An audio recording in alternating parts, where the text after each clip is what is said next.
Hey everybody, how's it going? It's a Daily Shooter, and today I want to talk about some comments that President Trump recently made regarding silencers, more specifically banning and regulating silencers. So let's talk about it. This channel is proud to be supported by the Firearms Policy Coalition. Make sure you check that link down in the description box, sign up, become a member, and do your part to fight for our rights.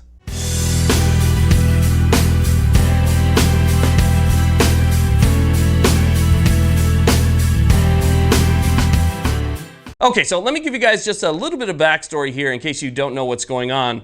There was recently a shooting where a guy used a legally acquired .45 caliber handgun that was equipped with a legally acquired silencer to go on a rampage. He even hit a cop. Thankfully, the cop is okay because he was wearing his vest and it stopped the bullet, so he's going to be all right. But this guy used these tools to go on a rampage, and what do you think the anti-gunners are going to focus on the most? Do you think they're going to focus on the guy who actually perpetrated the crime? Do you think they're going to focus on the tool? Or do you think they're going to focus on just part of the tool? Well, given the fact that the only thing these people know about silencers is what they see in the movies, obviously they're just going to focus on the part of the tool. And that was the one part that they focused on, and they focused on it heavily. It ended up making its way all the way up to the president, and the president was asked about it on Good Morning Britain by Piers Morgan. Now, what I find really interesting here is that Piers Morgan brought up this specific shooting only for the fact that a silencer was used. It had nothing to do with motive or anything like that. It just had to do with the fact that the silencer was used, and he brought up the bump stocks before President Trump actually answered the question. So he brought up the bump stocks, saying you were able to successfully ban bump stocks.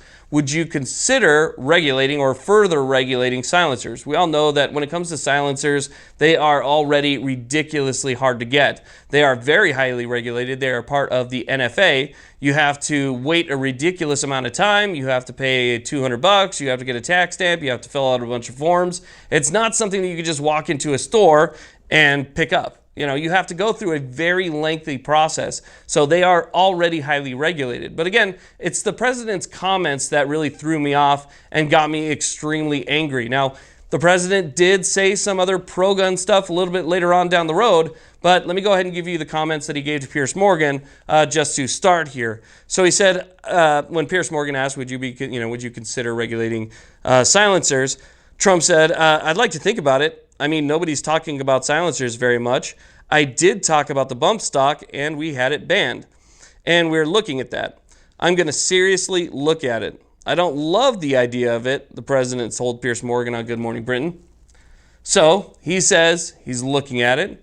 He doesn't love the idea of it. I mean, there's a lot to unpack just simply in that first paragraph right there. Now, later he goes on to tell Piers Morgan that the Second Amendment is kind of a slippery slope because he does understand that when it comes to banning guns and stuff, really it's going to be only the criminals that are going to have them anyway. So that was kind of a little bit more motivating and maybe, cushion some of his crappy comments right off the bat there. So he did kind of continue on by going a little bit more pro-gun towards the end, but still, it's just the fact that he was even looking at more regulations on silencers or more regulations on suppressors or possibly even banning them right there alone on its face is already something that just pisses me off. Now, in a big bout of irony, his son, Donald Trump Jr., actually did a full interview with Silencer Co. And in that interview, you can see him shooting the Salvo 12, basically a 12-gauge suppressor. We had what was the Maxim 9, which is an integrally suppressed 9mm handgun. And he was shooting all these things, talking about how much he liked it and so forth, and how the industry is, he needs to be supported. The Second Amendment is a big deal to him and so forth. So you have Donald Trump Jr. here doing an interview and supporting Silencer Co. While at the same time now his father is saying he's looking at it. He's looking at further regulations. This is absolutely ridiculous. The bump stock ban was ridiculous on its face. This is even more ridiculous given the fact that it's already highly regulated and doesn't need to be regulated anymore. I mean, the sheer fact that suppressors are regulated at all should be a concern because all they are is hearing protection. It's just hearing protection that's not attached to your ears. It's attached to the end of the barrel. That's all it is, so that you can go shooting without ending up with tinnitus at the end of the day. So if you can go out and you can shoot, and it's still loud enough. It's not like it completely quiets it. The problem is these people only see these things in movies and TV, and so that's all they have to go off. That some guy's going to come around the corner, and all you hear is and that's the end of it. That's not the case, and anybody that knows anything about silencers knows that that's not the case. But if you only have movies to go off, then that's going to be the basis for your research.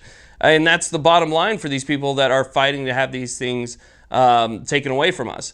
So the problem here is that suppressors are already banned in a majority, not a majority of the states. They're already banned in a big portion of the states. Right now, I believe there's only 39 states where silencers are legal. And you notice I go between silencer and suppressor, and that's because really they're both the same thing. So again, only 39 states right now actually allow silencers. That's a pretty big chunk of the country right now that already has them illegal. So if you are wondering to yourself whether or not that could happen on a federal level, well, yeah, it could absolutely happen on a federal level. And we've already seen, basically President Trump do nothing for gun owners, but do everything against gun owners. He talks a good game. He gets up there on stage, 2016, talking on NRAM and telling them, the 8-year assault on your Second Amendment is over, and then proceeds to, go on banning stuff. So what the problem that I have here is that he kind of has two tongues. The one that talks to us, which is typical of a politician, and then the one that talks to other people. And the one thing that really bothers me is you don't know which one to believe. And to be honest with you, I don't believe either of them. I'm the type of person that votes for somebody who's going to protect my rights. I don't care who he is. If you are somebody who everybody loves, let's say 99% of the country loves you and you're in office, but you're not standing up for my rights, then I'm not going to love you and I'm not going to vote for you. I don't care what else you're all about. If you're not protecting my rights, you're not getting my vote, hands down. And it's going to take a collective effort from all of the people who support the Second Amendment out there to speak up and say, hey, stop it. Where's our national concealed carry reciprocity? Where is the Hearing Protection Act? Where are all these things that were promised to us even years ago that we haven't seen yet? Basically, all we've seen is a bunch of bickering and infighting, and we want to see some actual progress done on these Second Amendment issues that you promised us. And so having him come out once again and saying something that was negative towards the Second Amendment is just extremely disappointing. So again, we need a collective voice as a huge group. There's millions of us to get together and say, look, enough is enough, knock it off.